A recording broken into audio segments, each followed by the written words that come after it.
Tahukah kamu bahwa ada potongan-potongan kecil DNA yang berperan besar dalam menjaga stabilitas genom kita? Mereka disebut fragmen Okazaki, dan mereka terlibat dalam sintesis untai Leijing selama aplikasi DNA. Fragmen ini bukan hanya sekedar potongan, tapi mereka membantu mencegah masalah besar dalam genom, seperti penyelipan urutan yang bisa mengarah pada ekspansi genetik. Namun, jika fragmen ini tidak terhubung dengan benar, kerusakan DNA bisa terjadi, bahkan memicu penyakit serius seperti kanker.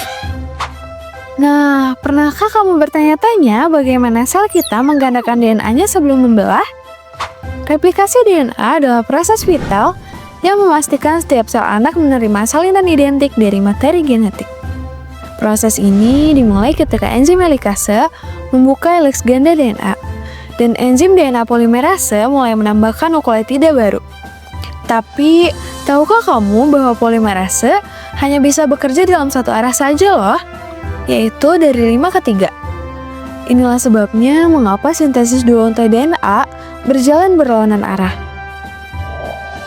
Tahukah kamu bahwa pembentukan fragmen Okazaki melibatkan tim enzim yang bekerja sama dengan sangat terkoordinasi? Enzim helikase membuka heliks DNA, sementara primase membuat primer RNA sebagai titik awal sintesis. DNA polimerase kemudian menambahkan nukleotida. Tetapi ada tantangan besar. Bagaimana cara menghapus primer RNA? Inilah tugas DNA polimerase 1 atau disebut juga VAN1 yang menggantikan RNA dengan DNA. Terakhir, DNA ligase menghubungkan fragmen-fragmen Okazaki, kemudian menyatukannya menjadi untai DNA yang kontinu.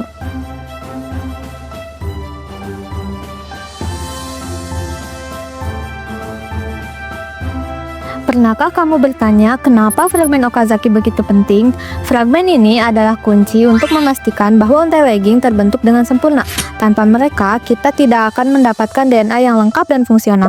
Di prokariota, fragmen ini berukuran sekitar 1200 nukleotida, sedangkan di eukariota hanya sekitar 200 nukleotida. Bayangkan, dalam setiap pembelahan sel, tubuh kita membutuhkan lebih dari 10 juta fragmen Okazaki untuk diproses dan disambungkan. Proses pemrosesan fragmen ini harus sangat efisien, karena kesalahan dalam replikasi bisa menyebabkan mutasi yang beresiko tinggi mengarah kepada kanker. Itu sebabnya tubuh kita memiliki beberapa jalur untuk memproses fragmen Okazaki dengan sangat hati-hati, menjaga agar genom tetap stabil.